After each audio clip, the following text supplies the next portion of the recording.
Obviously Tyson. I live in Barony, just a suburb over, and been with the motor group for just over 5 years now. So I got a little sister who's 10, and I live at home currently with her and my mum. Pets, I have 2 cats. Names? One, Bella, who has serious mental issues and is a little bit psycho, and I'm actually kind of scared of her. And how old is she? I don't honestly know. We got her free to a good home, and I think she's just, I don't know if she was treated as well as she probably could have been at her previous home, so she's a little bit sort of skittish. And then with a fantastic and imaginative name, we have Kit Kat as well.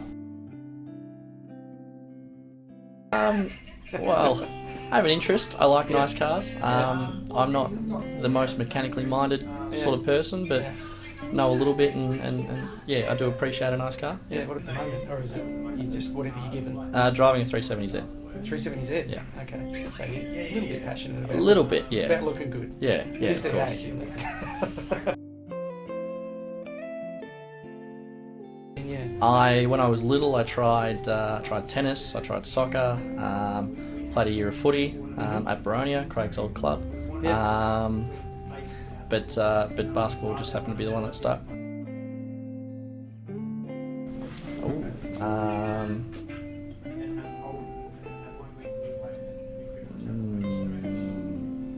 I'm sure that, I'm very selective with the type of cutlery that I use. What, you like clean cutlery? Well, clean's always a good start. But like at home, there'll be certain forks or certain spoons. It's not that I can't eat with other cutlery. It's just that I'd always prefer to use particular ones. It's silly, but I just have like that, favourite spoons and favourite forks, and I'm sure I'd have plenty of bad habits. Any that you can talk about on video? No, I'll leave those alone. Don't bite your nails or... Yeah, I do chew nails. Yeah, I'm a nail chewer. Especially if I get nervous, I'll start to bite them a little bit more. Watch for that on the video then. Yeah. But no, nothing too drastic. Okay. I think the worst thing would be maybe farting a little bit. But anyway. That's definitely staying in. Yeah. I'll listen to a little bit of everything. I probably a little bit more sort of rap and hip hop, but then I'll still listen to top charts and that sort of stuff, and go from there. I actually used to play a little bit of music when I was younger. I used to play saxophone, I used to play piano, played guitars, played drums. So tried it all a little bit. I even sang at one stage too. So really, yeah. Well, I was in the National Children's Choir of Australia, but don't ask me to sing anything now because it's just terrible. So we'll assume well then. Yeah. Back then, before the voice started to half break. So it was good before it broke. Yeah. Now it's broken. Let's say it is. Yeah, sure, we'll run with that. Oh, there's all sorts. Flume, who's an Australian. Recently, I've been. No, just a guy. Sort of electronic, sort of more music. Oh yeah. Kanye West, Jay-Z. Just whatever I'm having to feel like it will literally change all the time. So. Yeah. Okay. Favorite movie of all time is Friday Night Lights. Sports movies I'm always happy with. Comedies I'm always happy with. Yeah. And my own movies that I'm in are always good too. Yeah. How many of those are there? Just one. Just the one. Yeah. And for the audience out there. Just the one. What's it called? Just the one. Sensitive New Age Killer. Sensitive New Age Killer. It is a little bit weird. Very, very dark humour. Yeah. Are you one of the lead roles or? No, but I used to claim that I was because the main character, he had a couple of flashbacks of his life as a child. Yeah. So I played that child. So I'm only realistically in it for 30 seconds, 45 seconds, and don't say any lines, but I'll just say I was the main character just as a kid. Okay, so here at work, what is your job title? I'm one of the senior sales executives at Ferntree Gully Nissan. Okay, and what's your role? Like, what do you do on a daily basis, weekly basis, monthly basis? Obviously, I'm here to try and sell as many cars as I can, but at the same time, I'm always looking for sort of further ways to improve myself, but also improve the guys around me and get the whole team selling cars as well. Yeah. So I try to help them out a little bit as well as making sure I get my job done too. And your method of selling cars, is it more about helping the customer find exactly what they want? Absolutely. Yeah. So describe the process to me that goes through your mind when you're trying to make that connection. I've had people ask me before, how do you sell cars, and I honestly couldn't tell you. It is a process. Obviously, we have a process, and there's a way of certain things and an order of things that we want to do things in. But at the end of the day, I think to myself, well, it's the second biggest decision for most people. They just want to be comfortable. A lot of people I find do know roughly what they're after, and it's just a matter of helping them find it, helping them get it, and just being comfortable with the process and comfortable with me. Because I know, I'd hate to spend a lot of money with someone that I didn't like, or someone I didn't get along with, or something just didn't feel right. So I just try to make the customer as comfortable as possible and happy as possible, and go from there. Do you find you get a lot of repeat business because of the way you go about it? Thankfully, I do have quite a few customers that I love seeing every time they come in and say hi and catch up, and they'll send friends and family and that sort of stuff in. So yeah, it's really good. Have you been in that long enough yet to do multi-generational sales? Not quite multi-generational, but no, it's starting to build up really well. So I'm starting to get a few more come through and always coming back to me, which is really nice. And it's really appreciative that I'd done a good enough job at the start where I then become their car guy, if you will, and their first thought is of me. So So do you often have people just ringing up for advice after the fact that they've bought a car? Yeah. I've had that before, or they've got an old car they want to get rid of, or things like that. So do my best to try and help with where I can and what I can. Yeah, because you never know. Well, it's scary. There is a bit of a stigma, if you will, of a car salesman, and you're going to get attacked and you're going to get tricked and all this sort of stuff. But I'd hope that they walk into our dealership and they're probably expecting the worst, and that we disarm them pretty quickly and as I said, make them comfortable. I don't think I'm a horrible person, and I don't think the guys I work with are horrible people. We are here, yes, to do a job, but to help people buy cars. And help them make an educated decision. So what's the first thing you do when you meet somebody brand new and you can tell they're a bit scared? Just say hello.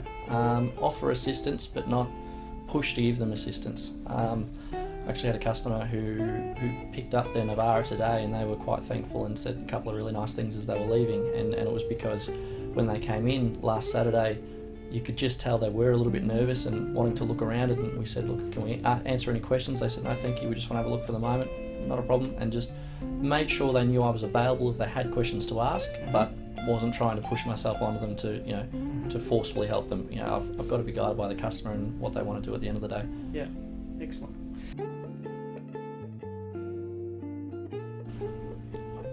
It's almost like there's a family feel. I've got a few of my best mates are downstairs on the showroom right now. Where yes, we are competing. We're always you always want to be the top dog, that sort of thing. But you'd never go out of your way to beat someone, sort of thing. Like, you're just as happy for him to win and you come second, that sort of thing. So, and I think that rubs off around the showroom. I think people do realise, this is actually a really nice place. There's a good vibe here. Versus if we were all trying to cut each other's legs and that sort of stuff, then it just doesn't work. Yeah, so it's the people. Yeah, definitely. Okay. Who's the nicest person that works here, and why? Oh wow, all the support staff. Pick one. From a customer's point of view. Who just oozes so. As from salespeople. Anybody customer facing, anybody a customer might be. I'd probably be me then. I like that. Yeah. I mean, if Karen wasn't leaving, you would have to say Karen. Exactly. And I was thinking of Tony and Katrina and that sort of stuff because of all the stuff they do for us around the place. But if it's a customer walking in, I'd like to think I'm hopefully the nicest because I'm the one they're spending their money with. It's a reputation that's been built over a very, very long time. Obviously, I haven't been here that whole time, but I've had the opportunity to be a part of it and continue to grow it and continue to uphold their reputation.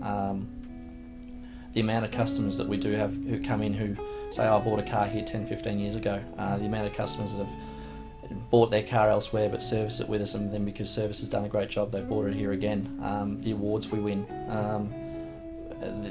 Obviously, there's a lot of opportunity because we sell a lot of cars. We do sell month in, month out. There's a lot of inquiry.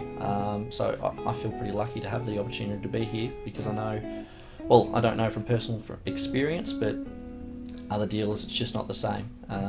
You know, it's a lot harder, and the grass may always be greener, but I think as much as we work hard and as much as there's expectations, it's worth it being here.